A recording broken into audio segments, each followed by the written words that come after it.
राजहंस. एका तळ्यात होती बदके पिले सुरेख, होते कुरूप वेडे पिल्लू तयात एक. एके दिनी परंतु पिल्लास त्या कळाले, भयवेड पार त्याचे वाऱ्यासवे पळाले. पाण्यात पाहताना चोरून या क्षणैक, त्याचेच त्या कळाले तो राजहंस एक. हे सर्वांग सुंदर गीत ग. दी. माडगूळकर यांनी लिहिले आहे. प्रथम ते वसंत पवार यांनी मधुबाला जव्हेरी यांच्याकडून सुखाचे सोबती या चित्रपटासाठी गाऊन घेतले होते. नंतर आशा भोसले यांनी संगीतकार श्रीनिवास खळे यांच्याकडे ते गायले आणि शेवटी रवींद्र साठे यांनी नंदू घाणेकर यांच्या संगीत नियोजनामध्ये गायले. त्यामुळे हे गीत मराठीमध्ये अतिशय प्रसिद्ध झाले. पण या गीताची मूळ कल्पना 11 नोव्हेंबर 1843 डॅनिश कवी आणि लेखक हंस ख्रिश्चन अँडरसन यांनी आपल्या अगली डकलिंग या परिकथेतून सांगितले आहे. अँडरसन हा उंच, ज्याचं नाक मोठं, पाय मोठे असा कुरूप मुलगा होता. पण तो आपल्या परिकथांनी जगप्रसिद्ध झाला आणि त्या तळ्यातील बदकाप्रमाणे परिकथाकार राजहंस झाला. राहुल भोसले हा सुद्धा एक शिक्षकामधील राजहंसच होता. महाराष्ट्राच्या नकाशामध्ये बऱ्याच जणांना माहीत नसणारे कोल्हापूर जिल्ह्यातील राधानगरी तालुक्यातील जोगेवाडी हे छोटंसं गाव. त्या गावातील प्रवचनकार आणि कीर्तनकार मारुती भोसले यांच्या पोटी राहुलने जन्म घेतला. पोलिओमुळं जन्मता पायानं आलेलं अपंगत्व, पण या अपंगत्वावर मात करून त्यानं आपलं शिक्षण पूर्ण करून प्राथमिक शिक्षकाची नोकरी पत्करली. आपली शैक्षणिक अर्हता PhD पर्यंत नेऊन ठेवली. घरचे धार्मिक आणि अध्यात्माचे संस्कार असल्यामुळे कीर्तन, प्रवचन यात सुद्धा तो कमी पडला नाही. हार्मोनियम, तबला, पखवाज, ढोलक इत्यादी वाद्ये त्याच्यापुढे नांगी टाकत असत. गायनामध्ये खडा आवाज असल्यामुळे त्याने संगीत विशारद ही पदवी अगदी लीलया मिळवली. संगीत अलंकारपर्यंत त्याचा अभ्यास झाला होता. ठिकपुर्लीचे गणपतराव सुतार हे आम्हा दोघांचे गुरु. त्यामुळे राहुल माझा गुरुबंधू होता. 10 वर्षे आम्ही एकत्र शिकलो, एकत्र रियाज केला, एकत्र परीक्षा दिल्या. एके वर्षी आमच्या दोघांची परीक्षा गारगोटी येथे होती. मी त्याला म्हटले, तू जोगेवाडीहून सरवड्यात ये, आपण दोघे माझी गाडी घेऊन परीक्षेला जाऊया. सर, तुम्ही परीक्षेला जा, मी येत नाही, माझा अभ्यास झालेलाच नाही, राहुल म्हणाला. अरे चल ना, मी आहे ना, परीक्षेला बसूया.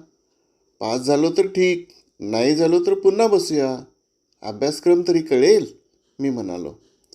नाईलाजानं राहुल तयार झाला, माझ्याबरोबर गाडीतून आला. परीक्षा दिली. त्या परीक्षेत त्याला फर्स्ट क्लास मिळाला आणि मग सर्वांना तो सांगत सुटला, मानकर सरांची कृपा. शनिवारी शाळा सुटल्यावर किंवा सुट्टी दिवशी आम्ही दोघे जोगेवाडीत राहुलच्या घरी रियाजला बसत असू. त्यावेळी त्यांचे घर साधंसंच होतं. बाहेरच्या खोलीत दुपारच्या वेळी वडील आणि आजोबा झोपलेले असायचे आणि आमचा रियाज सुरू असायचा. पण आजोबांनी किंवा वडिलांनी कधीही तक्रार केली नाही किंवा आम्हाला विरोध पण केला नाही. आमच्यामुळं त्यांची झोप पण कधी मोडली नाही. माझा भारतीय संगीत समग्र दर्शन हा ग्रंथ प्रकाशित झाला. त्याचं प्रूफ रिडिंगसुद्धा राहुलनंच केलं होतं. राहुलच्या अनेक कार्यक्रमाचं सूत्रसंचालन मी स्वतः केलं होतं. आमच्या आरोग्य संगीत किंवा ज्याला म्युझिक थेरपी म्हणतो आपण, त्या कार्यक्रमासाठी त्यानं हार्मोनियम आणि तबला साथ पण केली होती. त्याच्या आणि माझ्या वयामध्ये बरेच अंतर होते. त्याच्या वडिलांची आणि माझी जन्मतारीख एक होती. माझ्या मुलापेक्षा राहुल लहान होता. पण आमची मैत्री किंबहुना गुरुबंधू हे नातं अतिशय प्रसिद्ध होतं. आपल्या आयुष्यात काही लोक उशिरा येतात, पण उशिरा येऊनही आपल्या जीवनाचा अविभाज्य घटक बनून जातात. अशाच लोकांपैकी मला सहवास लाभलेला राहुलचे आणि आमचे कुटुंब वारकरी पंथातले असल्यामुळं वयोमानाचा विचार न करता आम्ही थेट पंढरीच्या लोका नाही अभिमान, पाया पडे जन एकमेका असं वागतो. अनेकांच्या भुवया उंचावतात, पण जनरेशन गॅप नावाची काही चीज आमच्यात तर कुठंच नव्हती. माझा मुलगा अमोल डेन्मार्कमध्ये जॉब करतोय. त्याला शास्त्रीय संगीताची खूप आवड आहे. राहुलनं त्याला अनेक वर्षे ऑनलाईन शास्त्रीय संगीत शिकवलं.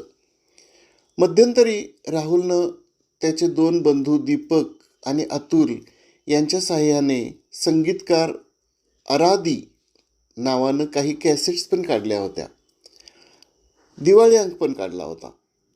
राहुल आपल्या रसाळ वाणीनं निवेदन करायचा.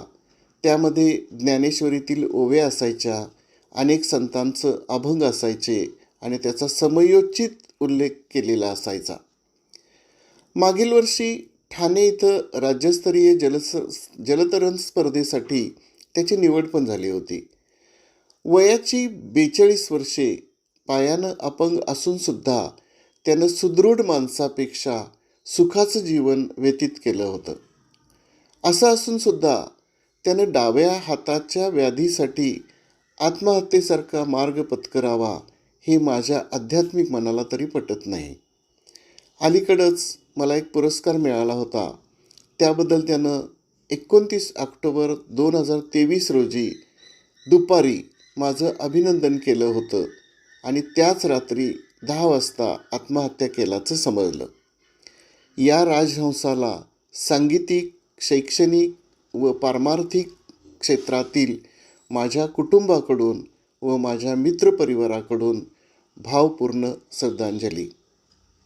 थँक्यू.